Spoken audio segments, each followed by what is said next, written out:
سورہ یاسین کا خاص ورد ہر حاجات اور کشاد کی رزق کے لیے۔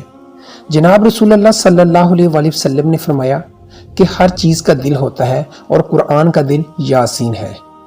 اور علماء کرام نے فرمایا کہ جو شخص صبح اور شام سورہ یاسین پڑھے گا اس کی 80 ضروریات پوری ہوں گی، اور ادنا ضروریات فکر اور محتاجی کی ہیں۔ قضائے حاجات کے لیے نماز جمعہ کے بعد رب قبلہ ہو کر سورہ یاسین 3 بار اس طریقے سے پڑھیں کہ پہلے مبین پر پہنچیں تو سورہ اخلاص 3 بار پڑھیں، دوسرے مبین پر پہنچیں تو سورۃ الکوثر 3 بار پڑھیں، تیسرے مبین پر پہنچیں تو سورہ علم نشرہ 3 بار پڑھیں، چوتھے مبین پر پہنچیں تو سورۃ الفاتحہ 3 بار پڑھیں،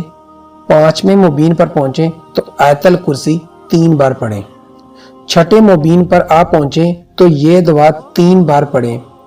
اور 7ویں مبین پر پہنچیں تو 3 بار درود ابراہیم پڑھیں اور یہ دعا 7 بار پڑھیں۔ اے اللہ میری روزی میں اتنی وسعت فرما کہ میں تیری مخلوق میں کسی کا محتاج نہ رہوں، اور پھر سورت کو مکمل کریں۔